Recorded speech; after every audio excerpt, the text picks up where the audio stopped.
moi le soir de vos fiançailles. Dansez dessus mes vers luisants comme un parquet de Versailles. Enlacez-vous, embrassez-vous, ma voix vous montre la voie lactée, la voie clarté où les pas ne pèsent pas. Dansez sur moi, dansez sur moi, dansez sur moi, dansez sur moi. Bonjour Jean-Baptiste. Bonjour. On aura reconnu évidemment Claude Nougaro, mais aussi Maurice Vander, son pianiste, le musicien qui vient de disparaître. Oui, fidèle accompagnateur de Claude Nougaro, 40 ans de collaboration au disque et sur scène, mais c'était aussi un grand jazzman français. Dès 1953, il accompagne Django Reinhardt, le guitariste, sur l'album mythique Nuages. Il a également accompagné Stan Getz ou encore Chet Baker en enregistrement. Il a fait aussi beaucoup de musique de film, Maurice Vander. On peut citer par exemple la musique des Valseuses de Blier avec Stéphane Grappelli au violon. Et puis il avait aussi été orchestrateur, notamment d'un certain film Un homme et une femme, musique de Francis Lay, et film de Claude Lelouch. Il avait 87 ans, Maurice Vander. On le réécoute quelques instants. Ça y est.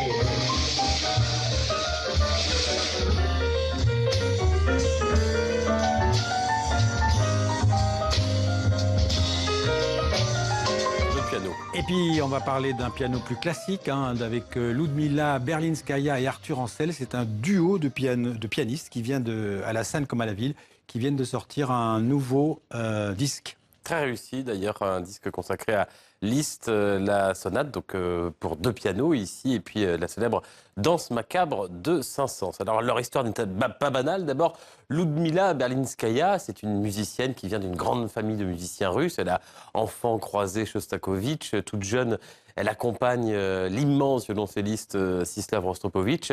Et puis, elle part en France. Elle devient enseignante à l'école normale de musique Alfred Cortot. Là, elle va croiser la route d'Arthur Ancel. C'est d'abord son élève, ça va être ensuite son mari.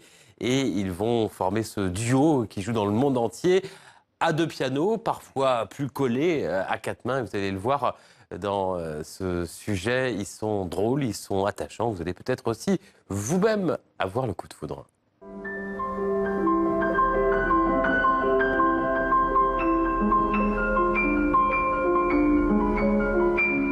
J'étais l'élève de Ludmila.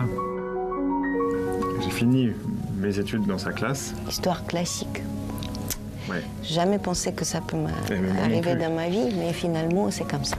Mais attends, faut pas, parce que pour les gens qui nous regardent, c'était extrêmement professionnel. Oui, ça c'est vrai. Il s'est rien passé. C'est vrai. Et même, je pouvais pas imaginer une seule seconde Moi que je non pourrais plus, tomber amoureux de ma prof. C'est juste à la fin, après le diplôme, c'est comme c'est psychologique. Ça, J'ai reçu le diplôme, tac, je tombais amoureux.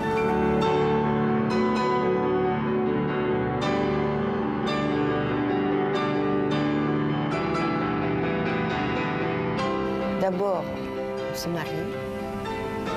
Et après, il y a pas mal de monde qui nous disait « Pourquoi vous deux pianistes, pourquoi vous ne jouez pas ensemble ?»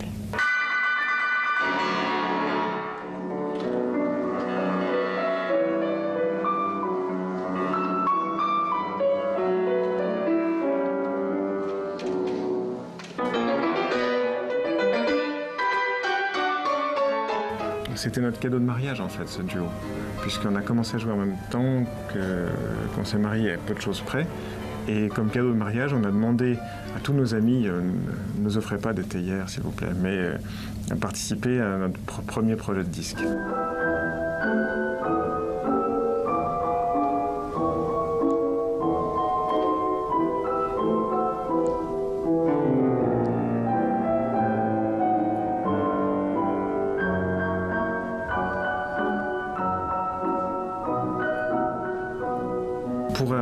Pour être synchrone, deux pianos, il n'y a rien de pire, parce que c'est des instruments à percussion, en fait. Un marteau qui tape la corde, et pour que ça tombe exactement ensemble, on peut travailler pendant des heures et jamais y arriver.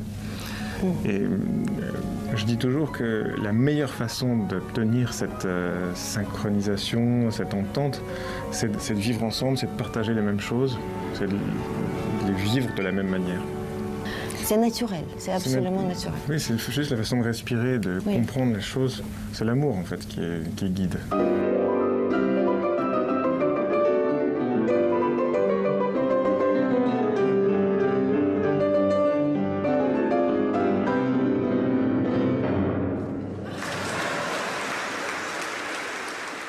Ils ont tout plein, hein. Arthur Ancel, Ludmila Berlinskaya et ce disque consacré à la sonate de Franz Liszt en version de piano et également à Camille Saint-Saëns, La Danse macabre, ça vient de sortir, je vous le conseille.